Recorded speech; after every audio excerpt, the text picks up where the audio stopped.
Hello everyone, this is doctor जय Mehta here from Mumbai. हमारे previous video में हमने अडीनोमायोसिस क्या होता है यह समझने की कोशिश की।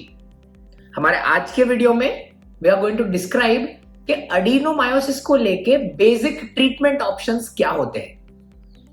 देखिए, ये समझने के पहले एक छोटा सा रिकैप ले लेते हैं। मैंने आपको समझाया था, अगर ये नॉर्मल साइज यूट्रस है तो अडीनोमायोसिस वो चीज है जिसमें यूट्रस का मसल का थिकनेस, ये मसल ऑलमोस्ट सेम साइज का रहता है, जिसको हम बोलते हैं मायोमेट्रियम, एक टेक्निकल टर्म है। But when the myometrial thickness increases, और जब यूट्रस के मसल का थिकनेस बढ़ जाता है, तब स्पेशली पीरियड्स के टाइम पे whenever the blood has to go out from the cavity, uterus का मसल कॉन्ट्रैक्ट करता है।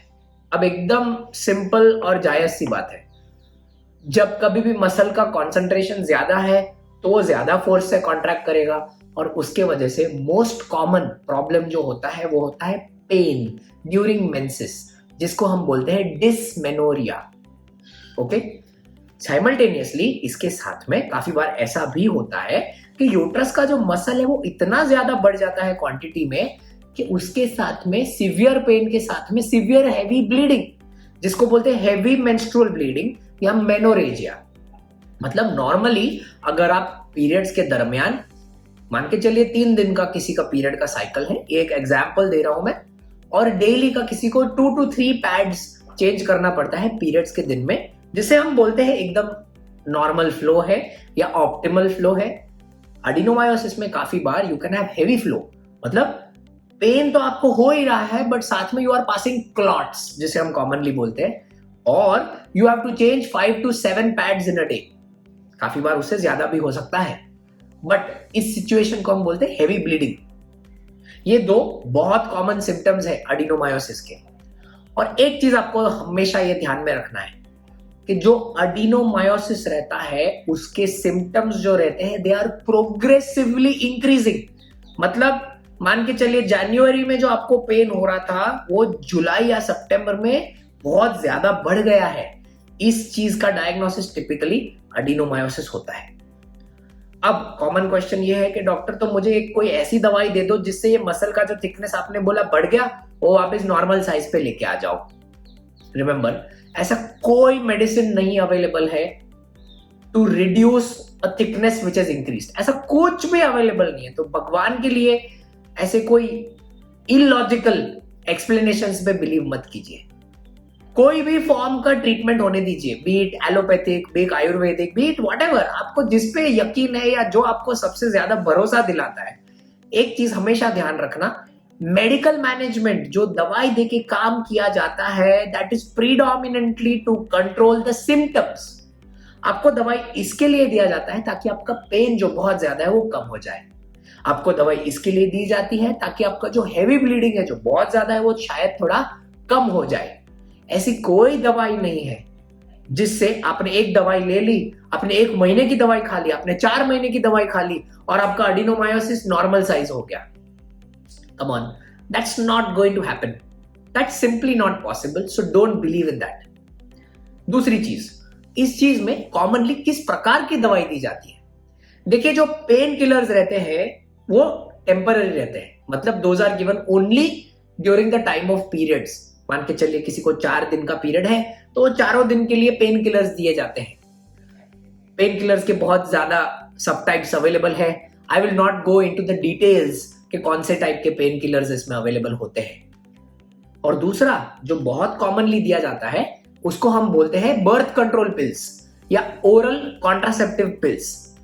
Remember, oral contraceptive pills, firstly let me please tell you कि आज के जमाने में जो 4th generation oral contraceptive pills आती है दे आर वेरी सेफ। सो भगवान के लिए वो मत सोचना कि ओरल कॉन्ट्रासेप्टिव पिल्स में स्टेरॉइड्स आते हैं, स्टेरॉइड्स आने से ये होगा, उससे वो होगा, उससे वजन बढ़ेगा।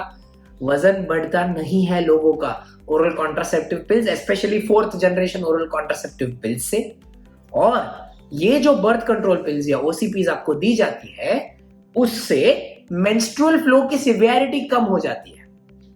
ऑब्वियस है, अगर मेंस्ट्रुअल फ्लो की सिवियरिटी कम हो गई तो uterus will start pushing lesser, because lesser amount of blood needs to be pushed out, जिसके वजह से there will be pain relief.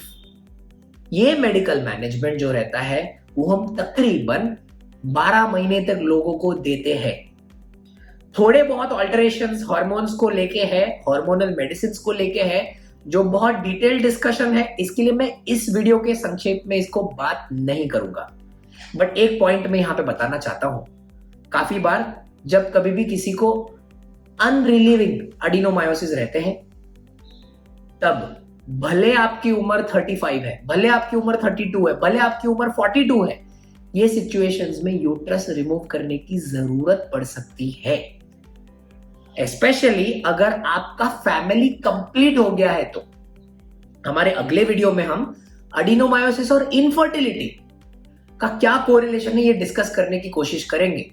But जिन जिन लोगों का फैमिली कंप्लीट हो चुका है और जिनको एडिनोमायोसिस का प्रॉब्लम सीवियर है कि वो दवाई से मैनेज नहीं हो सकता या दवाई से सिम्टोमेटिक बेनिफिट नहीं हो सकता, उन सारे पेशेंट्स को अल्टीमेटली सर्जरी का ही ऑप्शन चूज करना पड़ता है। और एक बात मैं बता देता हूं before I finish, surgery is absolutely safe. Surgery is a day care procedure. सुबह को ऑपरेशन होता है, शाम को आदमी घर पे जाता है, नेक्स्ट दिन से काम पे।